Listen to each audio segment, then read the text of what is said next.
When you hear the word romanticize, maybe there's a lot of words or phrases or imagery that come to mind. Maybe you think of sitting poolside at a luxurious resort, sipping a glass of champagne, or perhaps maybe you think of indulging yourself in a box of chocolates while watching a cheesy soap opera on a Friday night. Or maybe you even think that the people that do romanticize their lives or these sort of things are just full of this irrational idealism. And so undoubtedly there are tons of just words or whatever ideas that are circulating around what romanticizing looks like. And the reason I wanted to make this video is to state how I think that it can be useful in improving your life. So romanticism actually dates back 200 years ago to the early 1800s during a time called the Romantic Era. This was a European movement characterized by this emphasis on strong emotion, on desire, and individualism, as well as this glorification of the past and nature, which also played a key role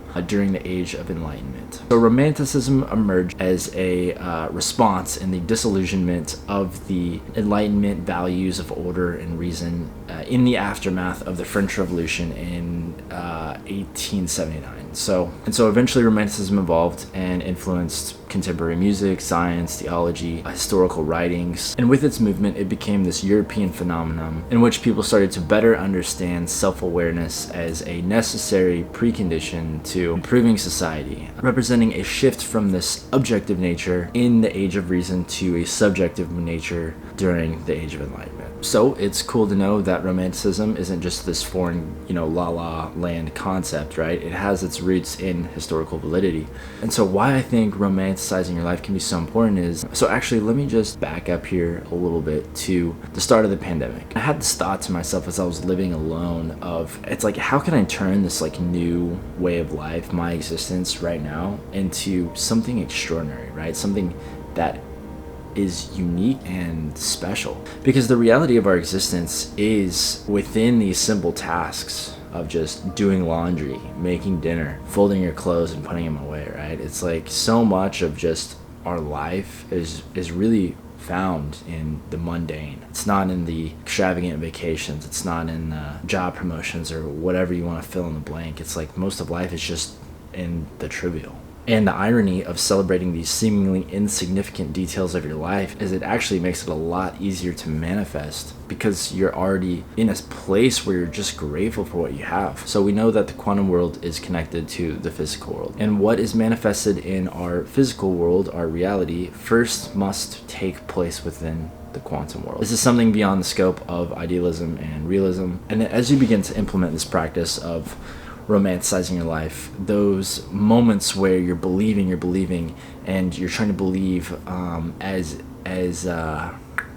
if, that slowly becomes living as is, right? Whether or not you have something doesn't matter.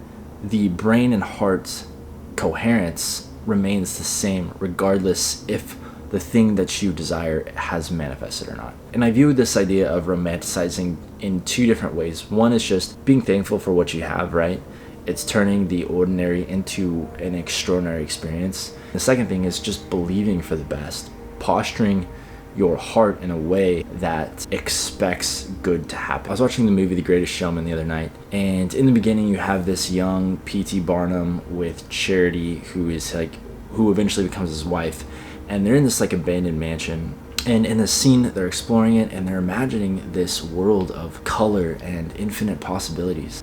So basically, they're romanticizing their trespassing adventure, but the principle still holds true. Joe Dispenza says that by consciously and intentionally creating a new potential reality within your mind and brain, you are sending a signal out into the quantum field. By the same means, by embracing the elevated emotions of your future creation before the experience happens, your heart will produce a strong magnetic field that will draw your future towards you. So as you do this, realize there's no such thing as a true separation. A true romanticizing of one's life has more to do with exploring these infinite possibilities within the multi-dimensional quantum world, and much less to do with being so focused on the physical. You can be so present that your mind no longer vacillates between the past, memories, and your future. So be a romantic.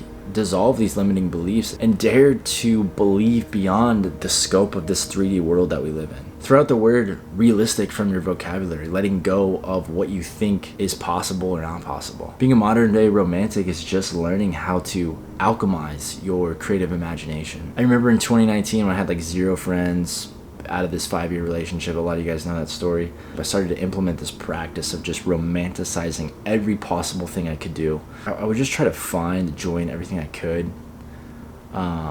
It provided me with this ability to see the silver lining in the ugly. It gave me a source of resilience as I was venturing into the unknown for the first time.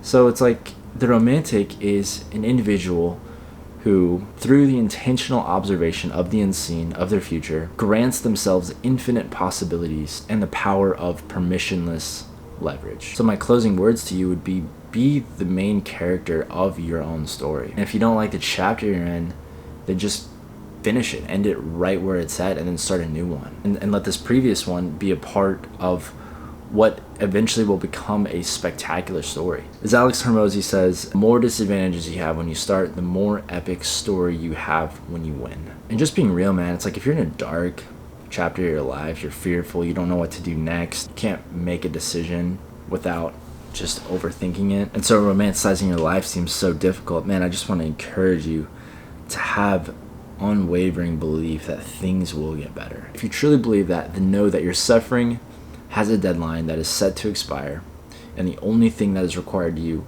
at this time is patience. Anyways, guys, that is all I got. I hope this video helps. Feel free to reach out if you have any questions, and thank you again so much for watching.